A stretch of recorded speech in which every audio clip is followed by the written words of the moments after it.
Hello students, कैसे हैं आप? कैसी चल रही है आपकी तैयारी? क्योंकि हमारे पास है बहुत कम टाइम, इसलिए हमें करनी पड़ेगी बहुत सारी मेहनत। और इस मेहनत के चलते ही हमें करने पड़ रहे हैं कुछ चुनिंदा टॉपिक्स जिन पर कि क्वेश्चन बनता ही बनता है। यानी आपने ये टॉपिक कर लिया तो आपका एक या दो क्वेश्चन जरूर बनेगा। तो आज का हमारा टॉपिक केमिस्ट्री से रिलेटेड है और केमिस्ट्री में ये टॉपिक है आपका वाटर। तो आपको एक टॉपिक दिया है properties of air and water. Properties of water and air. ठीक है। तो मैं सबसे पहले वाटर ले रही हूँ। आज का टॉपिक इसी पर बेस्ड है। Water, it's hardness and removal of the hardness से बहुत सारे क्वेश्चंस आते हैं। तो आज ये टॉपिक हम करने वाले हैं। तो मैं हूं आपकी केमिस्ट्री और biology teacher from Doon Indian defence academy. एक बार फिर से सभी का वेलकम करती हूँ एनडीए वाली बेटियों के इस नए यूट्यूब सेशंस में। और इसमें केमिस्ट्री का आज हम चैप्टर उठाने वाले हैं वाटर। तो एक क्वेश्चन आपको दिखाई दे रहा है, sea water is saltier than the rain water. तो रेन वाटर तो बेटा बिल्कुल ही आप जानते हैं कि ये बनता है इवापोरेशन से। और इवापोरेशन में प्योरली क्या होगा, वाटर होगा, यानी उसमें सॉल्ट कम होंगे। और सी वाटर तो होता ही खारा है, खारा पानी होता है। तो खारा इसलिए कहते हैं क्योंकि उसमें क्या होते हैं, सॉल्ट्स डिजॉल्व। क्वेश्चन क्या पूछा जा रहा है कि ये जो सी वाटर होता है वो खारा क्यों होता है? Sea animal are salt producing. Sea bags have salt producing mines. The air around sea is saltish and river wash away salt from earth and pour them into the sea. तो बिल्कुल सही आंसर है D, क्योंकि जितनी भी नदियां होती हैं वो पहाड़ों से आती हैं और वो एक लंबा रास्ता तय करती हैं ओशन से मिलने से पहले। और इस अपने लॉन्ग ट्रेवलिंग रूट पर वो जो अर्थ क्रस्ट है उससे बहुत सारे मिनरल्स और सॉल्ट अपने में घुलती चली जाती हैं। और जा जा करके ये वापस से किस में मिल जाते हैं, समुद्र में, वहां जा करके डिपॉजिट हो जाते हैं। और कंटिन्यूअसली वाटर क्या हो रहा है, ओशन का इवापोरेट हो रहा है, जिससे उसका अमाउंट क्या होता जा रहा है, बढ़ता जा रहा है। ठीक है। तो बार बार ये डिपोजिशन चलता रहता है। तो आप जान गए होंगे कि आज का टॉपिक है हमारा वाटर। तो वाटर एक बहुत ही महत्वपूर्ण है। Water is a good solvent of ionic salt because water एक गुड सॉल्वेंट होता है। यहाँ कहें कि ये एक यूनिवर्सल सॉल्वेंट होता है। हम वाटर को एक यूनिवर्सल सॉल्वेंट कहते हैं। यूनिवर्सल सॉल्वेंट का मतलब है इसमें पोलर नॉन पोलर दोनों ही, पोलर भी और नॉन पोलर भी, दोनों ही तरह के कंपाउंड्स इसमें सॉल्युबल होते हैं। तो इसका क्या कारण है? It has no colour. हाँ, इसका कलर तो नहीं होता, लेकिन ये कारण नहीं है। It has high boiling point. तो ये बिल्कुल सही है कि वाटर का बॉइलिंग पॉइंट होता है, लेकिन इस कॉन्टेक्स्ट में सही नहीं है। It has a high dipole movement. तो ये हम कह सकते हैं कि it has a high dipole movement, जिसकी वजह से ये क्या होता है, एक गुड सॉल्वेंट होता है। हम इसको कह सकते हैं कि इसका जो डाई इलेक्ट्रिक कांस्टेंट होता है वो बहुत हाई होता है, जिसकी वजह से ये बहुत सारे पोलर और नॉन पोलर जो केमिकल्स हैं या हम कहें कंपाउंड्स हैं उनको घोल लेता है। It has a high specific heat. हाँ, वाटर में हाई स्पेसिफिक हीट होती है, लेकिन यहाँ पर जो आंसर मिलेगा वो मिलेगा हाई डाइपोल मूवमेंट। वाटर का हाई डाइपोल मूवमेंट होता है, इस वजह से वाटर जो होता है वो एक बहुत ही अच्छा सॉल्वेंट होता है। ठीक है। तो ये कुछ क्वेश्चंस थे। अब इसको, इन क्वेश्चंस को मैं कर रही हूँ यहीं खत्म, क्योंकि जब हमारा टॉपिक खत्म हो जाएगा तो आपके साथ में फिर करने में आएगा मजा। तो अभी तो हम टॉपिक को कंटिन्यू करेंगे और हम देखेंगे वाटर की कुछ स्पेसिफिक कैरेक्टरिस्टिक्स।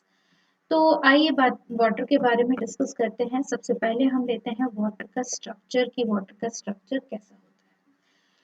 तो बेटा आप जानते हैं कि वाटर जो है वो बना है H2O, इसका केमिकल फॉर्मूला होता है H2O, जिसमें दो जो है एटम ऑक्सीजन हाइड्रोजन के होते हैं और एक एटम जो होता है, टू एटम ऑफ हाइड्रोजन और वन एटम ऑफ ऑक्सीजन। यदि हम इसका मॉलिक्यूलर मास निकालना चाहें तो 2 × 1 = प्लस 16 होता है, यानी कि 18 ग्राम होता है। यदि ग्राम मॉलिक्यूलर मास हम इसको बोलें तो इसका ग्राम मॉलिक्यूलर मास जो होता है वो 18 ग्राम होता है। वो ये जो स्ट्रक्चर है, बड़ा ही स्पेसिफिक स्ट्रक्चर है वाटर में, जो हाइब्रिडाइजेशन होता है वाटर का, हाइब्रिडाइजेशन। तो हाइब्रिडाइजेशन हम हमेशा सेंट्रल एटम का निकालते हैं। तो ऑक्सीजन का जो हाइब्रिडाइजेशन होता है वो sp3 हाइब्रिडाइजेशन होता है।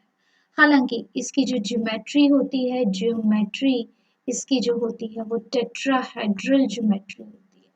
टेट्राहेड्रल ज्योमेट्री होती है, चतुष्फलकीय ज्योमेट्री होती है। लेकिन इसका जो शेप होता है वाटर मॉलिक्यूल का, वो होता है लगभग वी शेप, या हम उसको बोल सकते हैं बैंड शेप। ठीक है, तो उसके मध्य में प्रेजेंट होता है ऑक्सीजन, ऑक्सीजन होता है बीच में, और दोनों तरफ होते हैं हाइड्रोजन एटम। यदि हम बात करें कि इसके बीच में जो हाइड्रोजन हाइड्रोजन के बीच में जो बॉन्ड एंगल होता है वो कितना होता है, तो हाइड्रोजन हाइड्रोजन के बीच में 140.5 यानी 104.5 जो होता है वो इसका बॉन्ड एंगल होता है। यदि हम बॉन्ड लेंथ की बात करें तो यानी कि ऑक्सीजन और हाइड्रोजन के बॉन्ड लेंथ की बात करें तो 97.5 होता है। तो एक कुछ डाटा है जो आपको लर्न करने हैं, आप आसानी से इनको लर्न कर सकते हैं। ये है बॉन्ड लेंथ और ये होता है बॉन्ड एंगल। ठीक है, वाटर का जैसे हमने कहा कि डायपोल मूवमेंट बहुत ज्यादा होता है, इसका जो शेप है वो कंट्रीब्यूट करता है इसके डायपोल मूवमेंट में। दोनों हाइड्रोजन जो है वो इस तरफ आ रहे हैं, इस तरफ, तो हम इसको ऐसे रिप्रेजेंट कर सकते हैं, दिस वन। और आई एम सो सॉरी, यहाँ पर हम इरेजर ले लेते हैं और इसको क्विकली हम we will do the correction.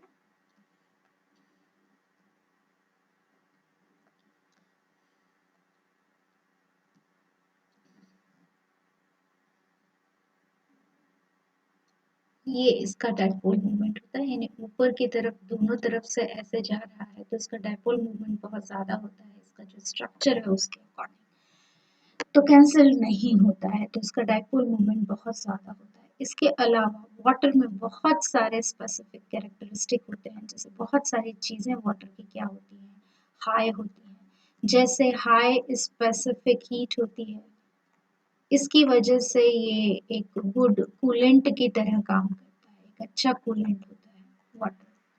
इसका अभी मैंने बताया कि जो डायपोल मूवमेंट है वो बहुत ज़्यादा होता है। डायपोल मूवमेंट या डाइलेक्ट्रिक कांस्टेंट जो होता है वो बहुत ज़्यादा होता है, डायपोल मूवमेंट बहुत ज़्यादा होता है, जिसकी वजह से ये जो होता है वो अ, एक बहुत ही अच्छा सॉल्वेंट होता है।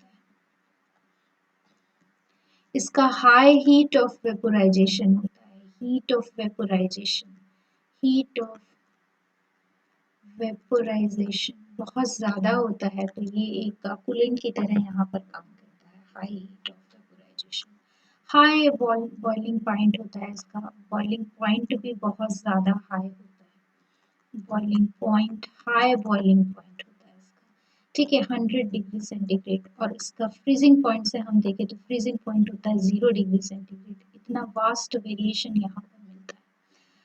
इसके अलावा वाटर जो होता है, हाइड्रोजन बॉन्ड्स इसमें प्रेजेंट होते हैं, हाइड्रोजन बॉन्ड्स इसमें प्रेजेंट होते हैं, और इन हाइड्रोजन बॉन्ड्स की वजह से वाटर कई सारे कोवैलेंट कंपाउंड को भी क्या कर लेता है, कंपाउंड के लिए सॉल्वेंट की तरह काम करता है। ठीक है, उनके लिए ये एक सॉल्वेंट की तरह काम करता है कोवैलेंट कंपाउंड के लिए। तो ये बहुत सारी विशेषताएं हैं वाटर मॉलिक्यूल की। थोड़ा और स्ट्रक्चर के बारे में यदि हम देखें तो ये जो हाइड्रोजन बॉन्ड्स होते हैं, ये हाइड्रोजन बॉन्ड्स क्यों बनते हैं, क्योंकि जो हाइड्रोजन है वाटर मॉलिक्यूल में उसमें पार्शियली पॉजिटिव हो जाता है, और जो ऑक्सीजन है उस पर पार्शियली नेगेटिव चार्ज आता है। ये एक ऑक्सीजन, ये एक वाटर का एटम है, ये दूसरा वाटर का एटम है, तो इसी तरह का पार्शियल पॉजिटिविटी और पार्शियल नेगेटिविटी क्या होगी, यहाँ पर भी प्रेजेंट होगी। तो ये जो पार्शियल नेगेटिव है ऑक्सीजन और पड़ोस वाला जो पार्शियल पॉजिटिव हाइड्रोजन है उनके बीच में वीक फिजिकल फोर्स बन जाते हैं, वीक फोर्सेस डेवलप होते हैं, वीक फिजिकल फोर्सेस डेवलप होते हैं, जिनको हम हाइड्रोजन बॉन्ड कहते हैं। और इस हाइड्रोजन बॉन्ड की वजह से इसका जो सॉल्वेंट वाला नेचर है वो बहुत ज़्यादा होता है। ये एक पोलर कंपाउंड है, इसलिए पोलर कंपाउंड है ये, वाटर जो है पोलर कंपाउंड है, इसलिए ये आयोनिक सॉल्वेंट को तो बहुत आसानी से क्या कर लेता है, आयोनिक सॉल्यूट इसमें बहुत आसानी से सॉल्युबल होते हैं। लेकिन जो नॉन पोलर कंपाउंड होते हैं वो भी हाइड्रोजन बॉन्डिंग के थ्रू इससे सॉल्युबल होते हैं। अपने इस स्ट्रक्चर में जबकि इसके पास हाइड्रोजन बॉन्ड प्रेजेंट होता है, अनलाइक H2S या H2SE जो सेरियम है या सल्फर है, अपने ग्रुप के और जो एलिमेंट हैं उनके जो हाइड्रेट्स हैं उनके कंपैरिजन में, उनके हाइड्राइड्स के कंपैरिजन में वाटर जो होता है वो लिक्विड फेज में होता है।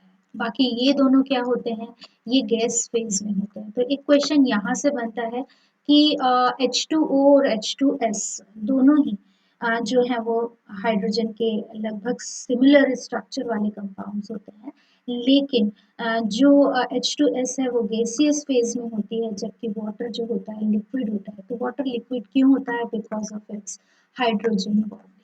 ठीक है, तो ये कुछ एक कैरेक्टरिस्टिक्स हैं जो आपको यहाँ पर ध्यान देने हैं, लर्न करने हैं। लेकिन जो महत्वपूर्ण क्वेश्चन आता है वो महत्वपूर्ण क्वेश्चन आता है आपका जहाँ पर कि हार्डनेस ऑफ वाटर से आपको क्वेश्चंस बहुत सारे मिलते हैं। तो आइए डिस्कस कर लेते हैं कि वाटर की हार्डनेस कैसी होती है। तो हार्डनेस का मतलब क्या है, एक हार्ड वाटर है और एक सॉफ्ट वाटर है, एक सॉफ्ट वाटर है, इसको हम कैसे डिफाइन करेंगे। तो देखिए जो फोम जनरेट करे, फोम क्रिएट करे किसके साथ में, सोप के साथ में, जो सोप के साथ में फोम बनाता है उसको हम क्या कहते हैं, उसको हम सॉफ्ट वाटर कहते हैं। जो नहीं बनाता उसको हम क्या कहते हैं, हार्ड वाटर। यानी कि सॉफ्ट वाटर सोप के साथ में क्या बनाएगा, फोम बनाएगा, झाग बनाएगा, लेकिन हार्ड वाटर नहीं बनाता है। हार्ड वाटर क्या बनाता है, हार्ड वाटर बना लेता है स्कम, यानी कि ये स्कम जो होता है इनसॉल्युबल होता है, इनसॉल्युबल होता है, और ये एज अ प्रेसिपिटेट वहां पर अपीयर हो जाता है। तो इसे हम हार्डनेस कहते हैं। अब ये जो हार्डनेस है वाटर की, उसको हम दो तरह से हम डिस्क्राइब कर सकते हैं, एक है टेम्परेरी हार्डनेस और दूसरी होती है परमानेंट हार्डनेस। जो टेम्परेरी हार्डनेस है उसके भी कुछ अलग कारण हैं और परमानेंट हार्डनेस के भी कुछ अलग कारण हैं। बेटा ये टॉपिक बहुत ही इम्पोर्टेंट है, इस टॉपिक में से एक ना एक क्वेश्चन आपको जरूर पूछा जाएगा, चाहे तो फिजिकल कैरेक्टरिस्टिक्स से या फिर हार्डनेस से तो क्वेश्चन रेगुलर बेसिस पर आ ही रहा है कंपटीशन में। तो टेम्परेरी हार्डनेस होती है due to the presence of bicarbonate and of calcium and magnesium, due to the presence of bicarbonate. तो हम इसको रिप्रेजेंट कर सकते हैं HCO3 होल ट्वाइस के फॉर्म में, ये कैल्शियम बाइकार्बोनेट है, या MgHCO3 होल ट्वाइस के फॉर्म में, ये कैल्शियम बाइकार्बोनेट है, ये मैग्नीशियम बाइकार्बोनेट है। ठीक है, it is due to the presence of chlorides of sulfates, chlorides or sulfate of calcium and magnesium। Calcium sulphate, calcium sulphate हो सकता है, या कैल्शियम क्लोराइड हो सकता है, या मैग्नीशियम सल्फेट हो सकता है, या मैग्नीशियम क्लोराइड हो सकता है। इनकी प्रेजेंस की वजह से जो हार्डनेस होती है उसको हम परमानेंट हार्डनेस कहते हैं। इसके साथ साथ कुछ आयरन के सॉल्ट भी क्या हो सकते हैं, प्रेजेंट हो सकते हैं, जो कि हार्डनेस क्रिएट करते हैं। जो टेम्परेरी हार्डनेस होती है उसको हम सिंपल बॉइलिंग से रिमूव कर सकते हैं। तो एक ये भी परिभाषा होती है टेम्परेरी हार्डनेस की, जिसे हम सिंपल बॉइलिंग से सेपरेट कर सकें, और परमानेंट हार्डनेस जिसे हम सिंपल जो है बॉइलिंग मेथड से अलग नहीं कर सकते। जो बॉइलिंग है which is a very cheap method, जो बहुत चीप मेथड होती है और आसानी से हम बॉइलिंग परफॉर्म कर सकते हैं। उसके लिए ना तो कुछ केमिकल्स की ज़रूरत पड़ती है, ना ही बहुत विशेष इक्विपमेंट्स की ज़रूरत पड़ती है। तो ये बहुत ईज़ी होता है हार्डनेस को रिमूव करना, टेम्परेरी हार्डनेस को रिमूव करना बहुत ईज़ी होता है, लेकिन परमानेंट हार्डनेस को रिमूव करना थोड़ा मुश्किल होता है, एक्सपेंसिव भी होता है, क्योंकि उसके लिए स्पेसिफिक केमिकल्स चाहिए और उसके लिए स्पेसिफिक इक्विपमेंट्स चाहिए। यदि हम रिएक्शन बना करके देखें कि कैसे हम बॉइलिंग में ये जो हार्डनेस है ये अलग होती है, तो यहाँ पर मैं आपको एक रिएक्शन बना करके दे देती हूँ। ये रिएक्शन हमारी बन गई, तो यहाँ पर कैल्शियम कार्बोनेट बन जाएगा प्लस H2O बन जाएगा प्लस CO2 बन जाएगा। ठीक है, तो यहाँ पर CO2 चली जाएगी और कैल्शियम को मैं ऐसे डाउनवर्ड एरो से रिप्रेजेंट कर रही हूँ कैल्शियम कार्बोनेट का, यानी ये प्रेसिपिटाइट हो जाएगा, जिसे हम फिल्टर्ड आउट कर लेंगे, यानी कि इसको हम छान के अलग कर लेंगे।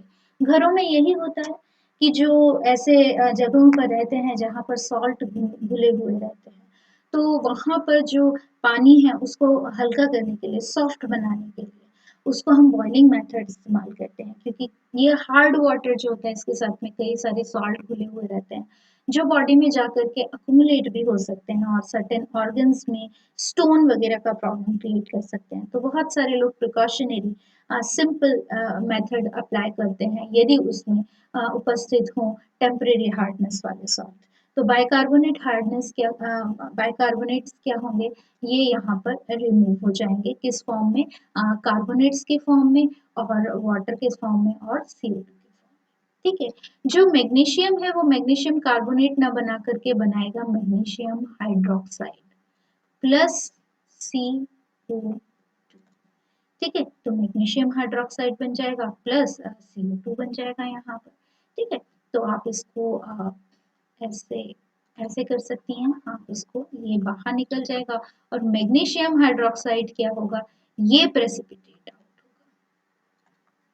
होगा। ठीक है, ये प्रेसिपिटेट आउट हो जाएगा यहाँ पर। तो मैग्नीशियम हाइड्रोक्साइड के फॉर्म में हम इसको निकाल सकते हैं।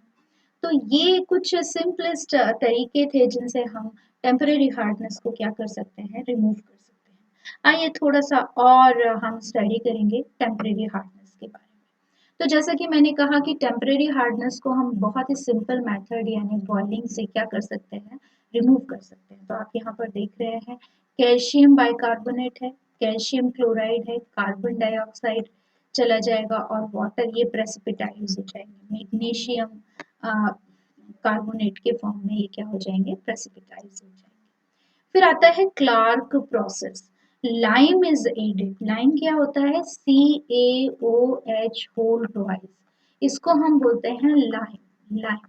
ठीक है, ये लेमन नहीं है, सो बी केयरफुल, बिल्कुल ये लेमन वाटर नहीं है, एक होता है लाइम वाटर, एक होता है लेमन वाटर। तो लाइम वाटर क्या है, लाइम वाटर का फॉर्मूला होता है CaOH होल ट्वाइस। तो हमने इसमें लाइम ऐड कर दिया टेम्परेरी हार्डनेस को रिमूव करने के लिए। तो कैल्शियम बाइकार्बोनेट है, मैग्नीशियम बाइकार्बोनेट है, उसमें हमने मिक्स कर दिया CaOH होल ट्वाइस, तो ये कन्वर्ट हो जाएगा 2CaCO3 प्लस H2O में, और यहाँ पर 2CaCO3 plus MgOH whole twice plus 2H2। तो यहाँ पर MgOH भी प्रेसिपिटाइज होगा और यहाँ पर कार्बोनेट, कैल्शियम कार्बोनेट भी क्या होगा, प्रेसिपिटाइज होगा। इन सबको हम क्या कर लेंगे, फिल्टर्ड आउट कर लेंगे। तो क्लार्क मेथड, ये क्वेश्चन बहुत पूछा जाता है कि कौन सी मेथड टेम्परेरी हार्डनेस के लिए है, कौन सी मेथड परमानेंट हार्डनेस के लिए। तो यहाँ से क्वेश्चन इस तरह से बन सकते हैं। इस वीडियो को मैं यहीं पर बंद कर रही हूँ, क्योंकि परमानेंट हार्डनेस की जो कुछ टेक्निक्स हैं वो थोड़ा समझने में हमें टाइम लगेगा, उसे हम करेंगे डिटेल में। तो जैसे कि मैंने आपको कुछ MCQs क्वेश्चंस शुरुआत में करवाए थे, ऐसे ही क्वेश्चंस पूछे जाते हैं वाटर से, और भी बहुत सारे क्वेश्चंस, प्रैक्टिस क्वेश्चंस मैं लेकर आ रही हूँ सेम टॉपिक में। इस टॉपिक को हम कंटिन्यू करेंगे अपने अगले वीडियो में, और फिलहाल के लिए मैं आप सभी को कहती हूँ गुड बाय।